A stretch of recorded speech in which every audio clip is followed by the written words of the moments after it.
Born in Bracebridge, Ontario, now calls Nashville, Tennessee his home. Deric, welcome to CFWE. Jeremy, thank you for having me. Good to be here, man. And we were just talking off air that you haven't been to Alberta in a long time. It's been a while. Yeah, we did Big Valley Jamboree. I guess it was last summer. We closed it out on the beer garden stage, I guess you'd call it, the big muddy, drunken mess that is after the main stage closes over there at Big Valley. But I think that was what am I saying? I was here for CCMAs. Duh. Yes, that's right. Let us not forget about that. Yes, we're actually got an award this year. Got Songwriter of the Year. Yes, congratulations. So thank you very much. Quite the impressive resume. You've written many big hits for many big artists, including Mine Would Be You for Blake Shelton. Mm-hmm. You know, I was writing with two friends of mine, Jesse Alexander and Connie Harrington, down in Nashville, and it was a day like any other. We were just trying to write a great song, you know, and people have asked us, because Mine Would Be You was cut by Blake pretty quick and was big number one, and we won the CCMA, and we also nominated for an ACM and a Grammy for Best Country Song for that song.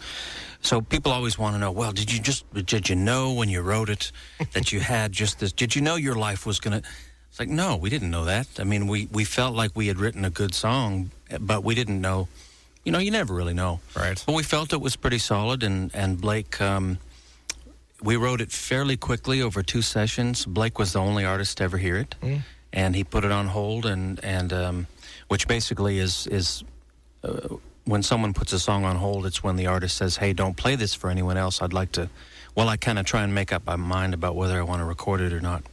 And anyway, he did, and it did good things, and we were just, we were also thankful. I mean, especially me, because I got 5 kids and stuff to pay for. Right. You know what I'm saying? Yeah. Yeah, so anyway, it was a wonderful thing.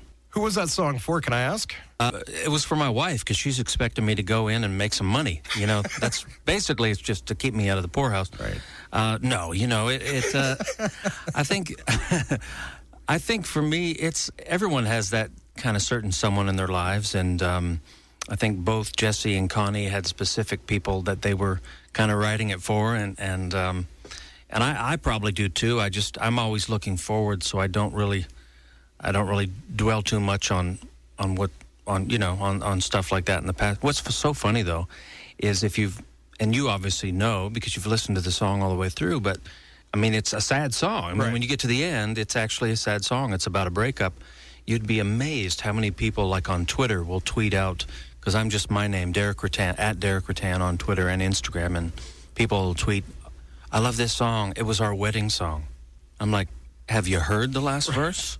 So you guys are planning on breaking up then? Yeah, what does that mean? It was your wedding song. You mean it was your divorce song? Anyway, but people hear all sorts of different things in music, you know? When that song was done, when Blake recorded it, and what was your reaction the first time you heard it? Oh, there's actually a video on my YouTube channel of me. I have a tradition that the first time that whenever I get a cut on a record like that, I will drive to Walmart or Target. There's a Target near my house in Nashville, and I'll buy the album because I have a tradition that the first time I hear that music is in my truck. I've got an old Chevy Silverado I'd rattle around town in, and I want to hear the song in there because that's where I listen to music. And so there's a video of me going to Walmart, buying the CD, and you have no idea how hard it was not to hear that song because friends of mine had copies, and I was like, I don't want to hear it. I got to hear it in the truck. Or my wife, even, the night before it came out, they previewed the album on iTunes, and I could hear her in the next room listening. She said, you want to hear your song? I said, no, I want to hear it in the truck tomorrow. And so anyway, it was wonderful, and you can actually see my reaction on the YouTube channel to me hearing it for the first time. But he does just a great job. I mean, Blake, he and I moved to Nashville the same year, and we knew each other in the very early days, just kind of casually, and before either one of us had much going on. And I believe him to be one of the finest singers that we have in the format. He's just, people, you know, they get used to his personality and the kind of the way he likes to joke and cut up, and he kind of becomes known for that. And they forget he's one of the finest singers that we have, I think. He's wonderful. So I thought he did a great job. Why did you decide maybe it's not fair to say that you decided to go the songwriter route, but you devoted a lot of your talent to that? When I moved to Nashville in 1994, I went there with two dreams. I mean, my idols were people like Johnny Cash, Chris Christopherson, who, I mean, Chris was a recording artist, but he was also a songwriter and had so many cuts, a respected songwriter. And I kind of wanted both of those worlds, I think, from the beginning. And when I first moved to Nashville, there seemed to be a more clear path on how to become a professional songwriter. The artist thing was kind of nebulous and kind of, well, it might work, it might not. But songwriting was the thing that I kind of just locked into first. It started paying bills. And like I said, I've got, had a family, a young family at that time. And I needed to make money. And the songwriting things was doing it first. But then we kind of messed up and got a record deal on Lyric Street Records. And that's when You Come Around, my first single, came out. Song. And thank you. And so it kind of happened backwards, but I always wanted to do the artist thing and moved to Nashville to do both, and I've been pretty fortunate, because I can kind of balance those two sides, and people have asked me that too about what was I thinking that I wrote for Dierks Bentley, wrote with Dierks that he recorded, and they're like, why didn't you cut that song? And I was like, well, we didn't write it for me. I mean, Dierks had made half of an album. He didn't even have a record deal. Wow. He was searching for a record deal. He recorded a song of mine called Distant Shore that we wrote that kind of helped to get his record deal. It was on the 6 songs that got him his deal. And then they needed something to finish the album, a real up-tempo kind of barn burner thing, and we wrote What Was I Thinking? So, but it was kind of, when you write a song with an artist in that way, they have first dibs on it, obviously. But I still get to play it in my shows, and that's one of the fun things about my career, I guess, is that as far as the live thing goes, for anyone coming tomorrow night to Leduc, where I'm playing. See how I just subtly dropped that in there? Or not so subtly? But one of the fun things about my show is I do medleys of some of those songs that I've had recorded by other people. So you'll get some Aaron Pritchett and some Jason Blaine, Eric Church, Dierks Blake, whoever it is.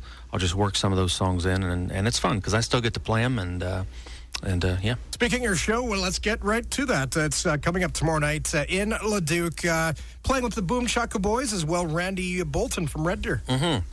Yeah, it's a great deal. Karma Concerts is putting that on, and it's a wonderful. It's actually a first-year concert. The Leduc Rec Center and Curling Club, right? Yeah, and I think we're about 90% sold out now, so there's still a few tickets there, but it raises money for multiple organizations. It all stays in Leduc, by the way, or the county, I guess. It's all local. There's some children's charities and some various charities that this thing helps out. It's a wonderful thing, first-year festival, and it's also the first show of the year for my band and I. Oh, cool. So I think, in fact, the last time I think the last show we did was at Big Valley when we did the stage there in August. So this is we're really looking forward to tomorrow night. Looking forward to tearing it up again and putting on a good show for the folks there in Leduc. It's going to be a great show tomorrow night. Deric Ruttan, the Boom Chaka Boys, who are also good as well, and Randy Bolton from Red Deer. Deric Ruttan on the show with us this afternoon. Deric, you brought your guitar with you. I did. Can you hear that okay? All good, man. All right. Well, since this is I'm literally leaving here to go rehearse with the guys for the show tomorrow night. So I'm going to try and get a little pre-rehearsal in here with you, Jeremy, all right, if that's sounds okay. Good. I'm going to start with this one. This is the one that started it off for us. My first single off my first record, song called When You Come Around. It's Deric Ruttan live at CFWA.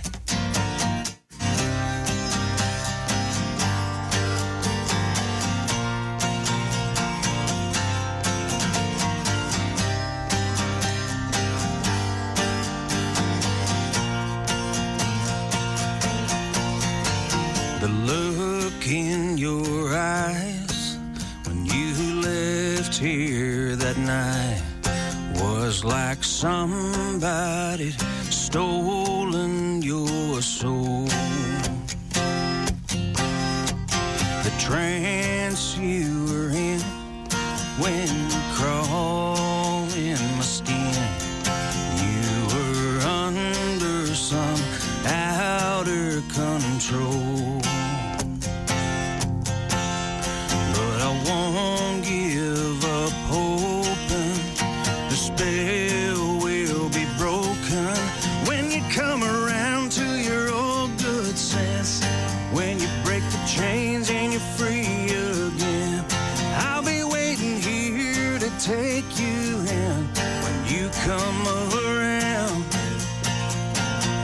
If it takes a day or 100 years, me and my heart are gonna be right here to pick love up where we put it down when you come around.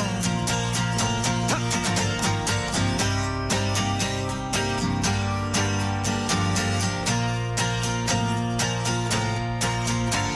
The moon can't see out from behind Alberta clouds.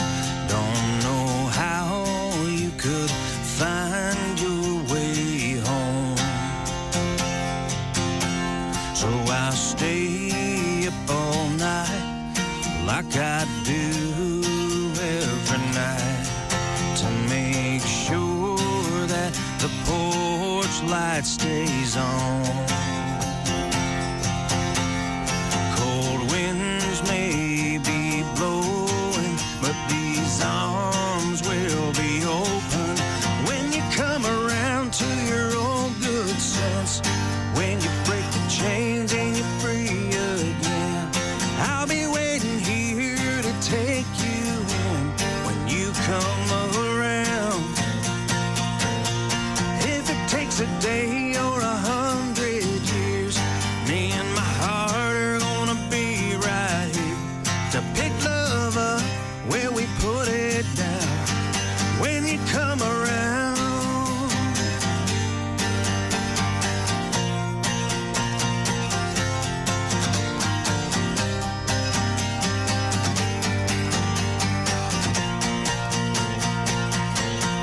If it takes a day or 100 years, me and my heart are gonna be right here to pick love up where we put it down when you come around. When you come around.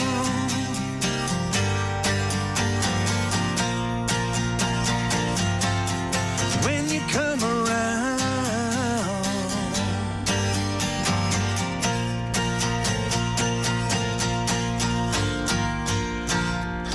Yes, Deric Ruttan live at CFWE. I love that song, Deric. Thanks, man. Thank you. Deric Ruttan live at CFWE. If you come tomorrow night, this is one you're definitely going to hear. In fact, we may live out the words to this song tomorrow night. They got 50-cent draft at the Legion Bar, a band playing Skinner and CCR.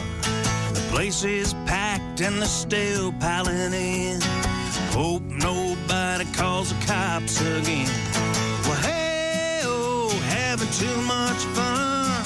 Worked all week, now the work's all done. Everybody's feeling all right. So what do you say? Let's stay up all night. Up all night. Sally called the sitter, said she'd be home late. Jenny threw beer in her boyfriend's face. Tommy passed out, still holding his glass. Someone took a marker, drew a big mustache. Well, hey-oh, having too much fun. Worked all week, now the work's all done. Everybody's feeling all right. So what do you say? Let's stay up all night. Up all night. Yes, sir. Now, tomorrow night in Leduc, there'll be a really cool guitar solo right here. Just have to imagine.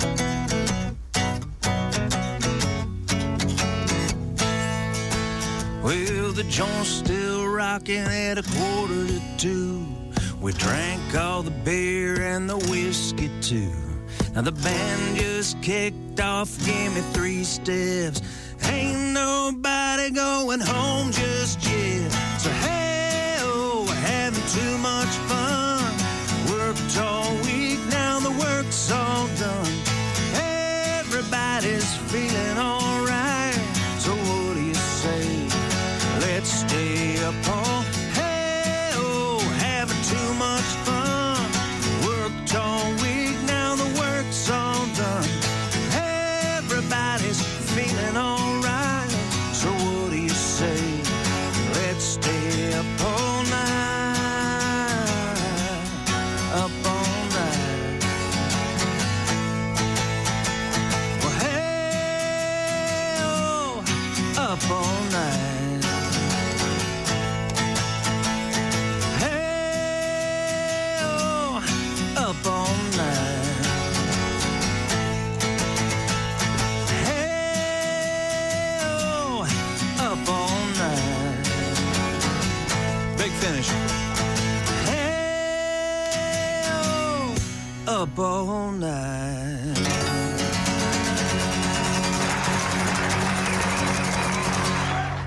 Deric Ruttan live at CFWE. People in Leduc, you're up for a big concert tomorrow night. Of course, Deric, the Boom Chukka Boys, and Randy Bolton from Red Deer. Deric, a pleasure having you in. You know, your brand new single hit country radio recently. Tell us about Don't It Feel Good? Well, Don't It Feel Good, I wrote with my buddy Jonathan Singleton. It was a spring day down in Nashville. He has an old Airstream trailer in his backyard, and we were back there in his backyard writing this song and this term. We just, I don't know, we wanted to write something that would sound good on the radio, and we were both feeling good that day. And you know, it's not rocket science. We wrote a song called Don't It Feel Good. But anyway, this was actually the very first song we recorded for this album, Take the Week Off, and I've been waiting to get to this single, and I'm so glad that it's here. It's going to be a lot of fun to play live. Have fun tomorrow night. Welcome back to Edmonton. Thank and you. Next time you're in, stop in. Would love to. Thanks, Jeremy. This is his brand new single, Don't It Feel Good? Deric Ruttan at CFWE FM.